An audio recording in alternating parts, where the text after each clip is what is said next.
आज हम हिंदी पाठ 1 चंद्रघना से लौटती बेर रीड करेंगे। के कवि हैं केदारनाथ अग्रवाल जी।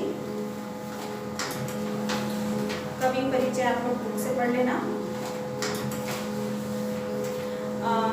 पोयम है, स्टार्ट करते हैं। देख आया चंद्रघना देखता हूँ दृश्य अब मैं, मेड़ पर इस खेत की बैठा अकेला, एक बीते के बराबर यह हरा ठीकना चना, बांधे मुरैठा शीश पर छोटे गुलाबी फूल का सज कर खड़ा है, पास ही मिलकर उगी है बीच में अलसी हटीली, देह की पतली कमर की है लचीली, नील फूले फूल को सिर पर चढ़ाकर कह रही है जो छुए यह तू ही देगा दान उसको। कवि कहते हैं कि देख आया चंद्रघना, है ना, चंद्रघना से लौटती बेर चैप्टर का टाइटल है। तो चंद्रघना से लौटते समय, बेर का मतलब है समय।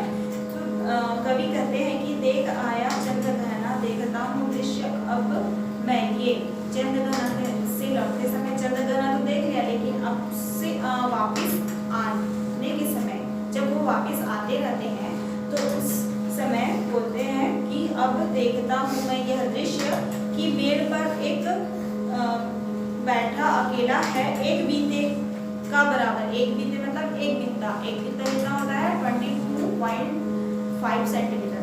तो एक बीते के बराबर छोटा सा हरे रंग का चना का पौधा जो है वह अकेले बैठा है और गुलाबी रंग का फूल ऐसे उस पे खिला है जो, तो वो ऐसा प्रतीत हो रहा है कि वो अपने सिर पर पगड़ी बांधे हुए है। वहीं उसी के पास में एक छोटी सी पतली सी जो है अलसी का पौधा भी उगा हुआ है।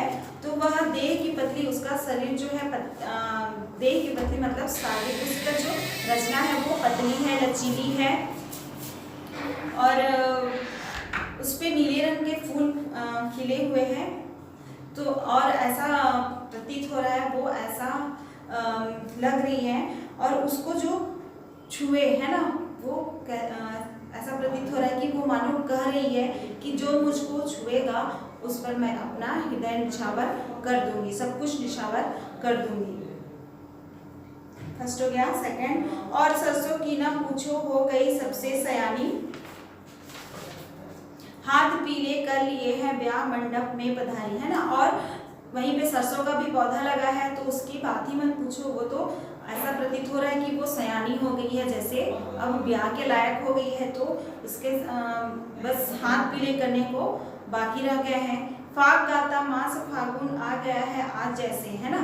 तो फाग गाता, फाग गीत गाता हुआ फाग जो है फाल्गुन मास जो है वो आ गया है। देखता हूँ मैं स्वयंवर हो रहा है प्रकृति का अनुराग अंचल ही रहा है ना, मैं ऐसा दृश्य देख रहा हूँ कि स्वयंवर हो रहा है और जो प्रकृति का जो आंचल है वह हिल रहा है इस विजन में, इस निर्जन स्थान में।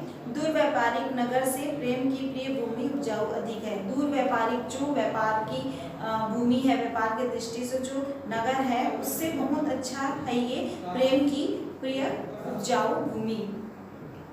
ठीक है, सेकंड वाला हो गया। थर्ड है, और पैरों के तले है एक पोखर उठ रही इसमें लहरियां, है ना। और चंद्रघना की तलहटी में एक पोखर है, उसमें पानी भरा है, उसमें क्या है, लहरियां उठ रही हैं पानी में। नीले तल में जो उगी है घास भूरी ले रही वह भी लहरियां, और उस नीले तालाब में जो भूरी भूरी घास उगी है वो भी लहरियां ले रही है। उसके साथ जल के साथ जब पानी जो है लहर, पानी में लहरें उठ रही हैं तो उसके साथ जो घास भी है वो भी हिल रहा है।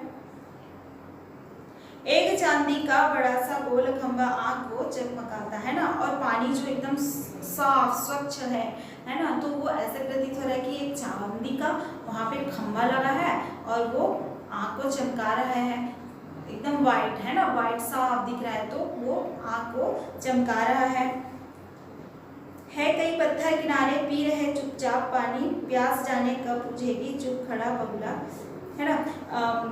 उस तालाब के किनारे कितने सारे पत्थर हैं जो चुपचाप वहीं बैठे हैं और पानी पी रहे हैं, वहीं तालाब में है। तो ऐसा प्रतीत हो रहा है कि इनकी प्यास जो है वो कब बुझेगी। चुप खड़ा बगुला डुबाए टांग जल में, देखते ही मीन चंचल ध्यान निद्रा त्यागता है, चट दबाकर चोंच में नीचे गले के डालता है ना। वहीं पे बगुला जो है चुपचाप खड़ा है और वो जल में अपना ध्यान जो है लगाया हुआ है कि कब वहाँ से पानी से मछली उछले तो मैं उसको खा के अपने गले के नीचे निगल लूँ, है ना, खा लूँ उसको। थर्ड वाला भी हो गया। फोर्थ, एक काले माथे वाली चतुर चिड़िया श्वेत पंखों के छपाटे मार फौरन टूट पड़ती है भरे जल के हृदय पर, एक उजली चटुल मछली चोंच पीली में दबाकर दूर उड़ती है गगन में, है ना। एक काले माथे वाली चिड़िया जो है वो अपने सफेद, श्वेत मीन्स होता है सफेद, है ना, सफेद पंखों के छपाटे मारकर उड़ते हुए आती है और मछली को पकड़कर वह तुरंत फिर आकाश में उड़ जाती है। और यहीं से भूमि ऊंची है जहाँ से रेल की पटरी गई है, ट्रेन का टाइम नहीं है ना। और यहीं से जहाँ पे भूमि जो है असमतल है, ऊंची है जहाँ असमतल है, और जहाँ से ट्रेन का जो है वो पटरी गई है, लेकिन जिस समय कभी वहाँ पर थे उस समय ट्रेन का टाइम नहीं था।